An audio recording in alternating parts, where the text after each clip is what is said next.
আমরা তো বিএনপি ছিল রণাঙ্গনের মুক্তিযোদ্ধা, আওয়ামী লীগ হলো শরণার্থী মুক্তিযোদ্ধা। এটা হলো আওয়ামী লীগের এখন তারা দেশের স্বাধীনতা সার্বভৌমত্ব বরাবরই ষড়যন্ত্র করেছে। অনেক আমরা দেখেছি কি করেছে, আর তার পরবর্তী দেখেছেন এখন সে বিএনপি পরিবারকে ধ্বংস করার ষড়যন্ত্র হয়েছে। এই দীর্ঘ 16 বছর আন্দোলনে আমরা দেখেছি বিএনপি পরিবার শহীদ রাষ্ট্রপতি জিয়া রহমান, খালেদা জিয়া, তারেক রহমান -2 ফরমালিটি ক্ষমতায় আসছিল, মাইনাস কিন্তু 1 ফরমালিটি আসছে। আবার যে কথা হচ্ছে আজকে যে আমাদের যে আবার নাকি 111-এর আমাদের বক্তব্যের মধ্যে নাকি 111 আর বন্ধ হচ্ছে। 111 সবচেয়ে বেশি ক্ষতিগ্রস্ত হয়েছে, বেশি অত্যাচারিত নির্যাতিত হয়েছে বিএনপি পরিবার। -2 ফর্মুলা হয়েছিল খালেদা জিয়া তারেক রহমানকে মাইনাস করার জন্য, যে ওনার নাম নিশানা বন্ধ করে মানে মুছে ফেলার চেষ্টা করা হয়েছিল। কিন্তু পেরেছে, কিন্তু 16 বছর দেখেছি যে কোথাও তার নাম নেওয়া হয়নি। মানে খালেদা জিয়া নাম, জিয়া রহমানের নাম বই পুস্তকে দেখেছি, জিয়া রহমানের নামকে তারা মুছে ফেলার চেষ্টা করা হয়েছিল।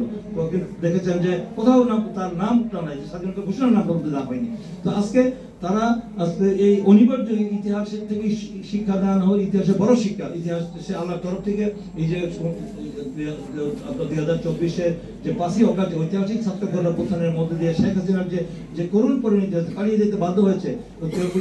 আমরা দেখেছি যে ওই আপনার বাস্তিল দুর্গ পতন হয়েছিল, ফরাসি বিপ্লবে 1916 সালে কার্ল লুইয়ের পতন হয়েছিল, কিভাবে হয়েছিল জানি, গেলোডিনকে জবাই করেছিল। আর এবার হয়তো আর 1 ঘন্টা দেরি হলে কি পরিণতি হতো আর কি। 5ই অগাস্টে আমরা দেখেছি যে বাংলার 1600 বছর 500 বছর আগে পালিয়ে গিয়েছিল গরিশান, পালিয়ে গিয়েছিল না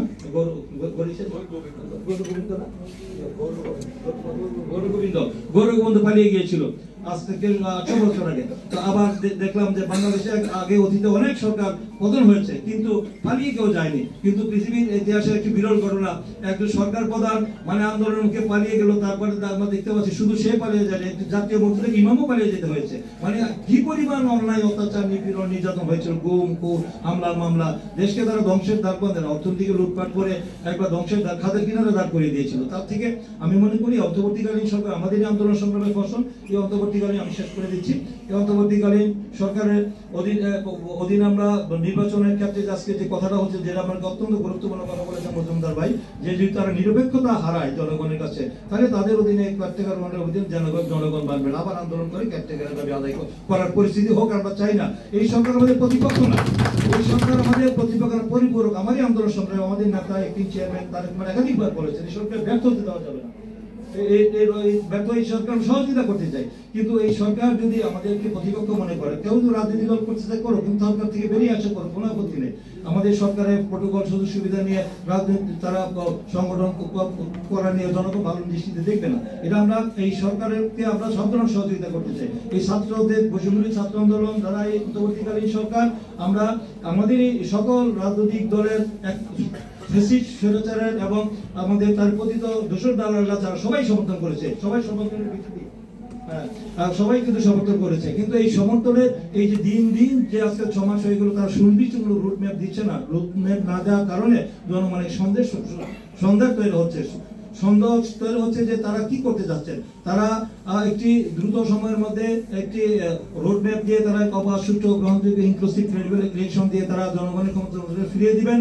যদি ফিরে না দেওয়ার ক্ষেত্রে যদি তারা টালবাহানা করে দীর্ঘায়িত করেন, তখনই মানুষ কিন্তু মনে করবে তাদের কোনো অসৎ উদ্দেশ্য রয়েছে। আমরা চাই না যে এই সরকার বা বিরোধী আবার জনগণ আবার ঐক্যবদ্ধ। দিন যতই যাবে অর্থনৈতিক সংকট, রাজনৈতিক সংকট আরো ঘনীভূত হবে, এবং আমরা দেখতে পাচ্ছি যে একটি ষড়যন্ত্র, দেশি বিদেশি অনেক চক্রান্ত ষড়যন্ত্র হচ্ছে।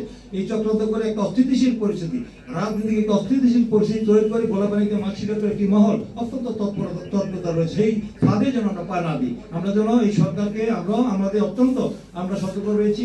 আমরা এই সরকারকে বিরুদ্ধে আমরা গঠনমূলক সমালোচনা করার অর্থ এই নয়, গঠনমূলক সমালোচনা করতে হলে দেখছি এই সরকার আমরা প্রতিপক্ষ, এই সরকার আমরা চাই না। এই অন্তর্বর্তীকালীন সরকারটা এটা কিন্তু কেয়ারটেকার গভর্নমেন্ট না, অন্তর্বর্তীকালীন সরকার তারা নির্ধারিত সময়ের মধ্যে তারা অনির্বাচিত সরকার, নির্বাচিত সরকারের কাছে, তারা জনগণের নির্বাচিত প্রতিনিধির কাছে তারা ক্ষমতা হস্তান্তর করবে।